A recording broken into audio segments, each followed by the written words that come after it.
First Moloch, horrid king besmeared with blood of human sacrifice, and parents' tears, though for the noise of drums and timbrels loud their children's cries unheard, that passed through fire to his grim idol. Him the Ammonite worshipped in Rabbah and her watery plain, in Argob and in Basan to the stream of utmost Arnon. Nor content with such audacious neighborhood, the wisest heart of Solomon he led by fraud to build his temple right against the temple of God, on that opprobrious hill, and made his grove the pleasant valley of Hinnom, Tophet thence, and black Gehenna called, the type of hell. Next Chemos, the obscene dread of Moab's sons, from Aurora to Nebo, and the wild of southmost Abarim, and Hesebon, and Horonim, Seon's realm, beyond the flowery dale of Sibma, clad with vines, and Eleale to the asphaltic pool. Peor is his other name, when he enticed Israel and Sittim on their march from Nile, to do him wanton rites, which cost them woe. Yet thence his lustful orgies he enlarged, even to that hill of scandal, by the grove of Moloch homicide, lust hard by hate, till good Josiah drove them thence to hell.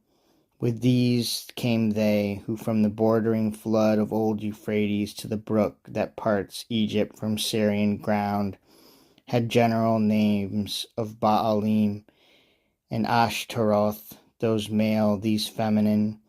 For spirits, when they please, can either sex assume, or both. So soft and uncompounded is their essence pure,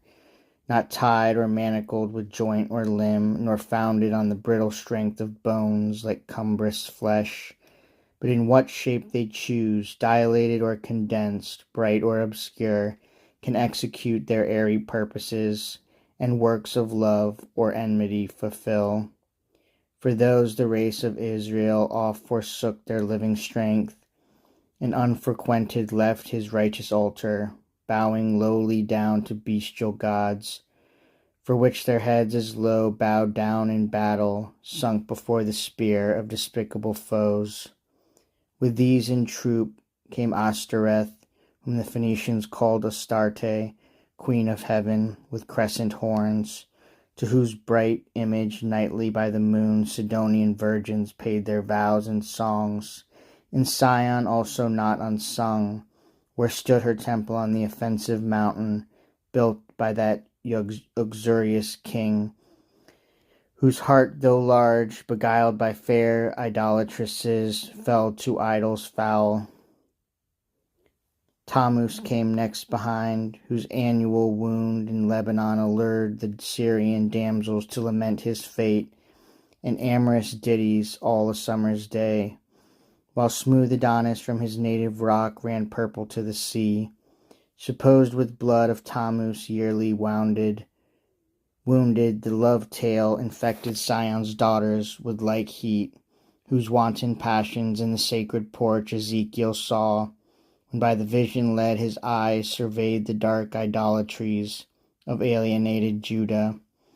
Next came one who mourned in earnest, when the captive ark maimed his brute image, head and hands lopped off in his own temple,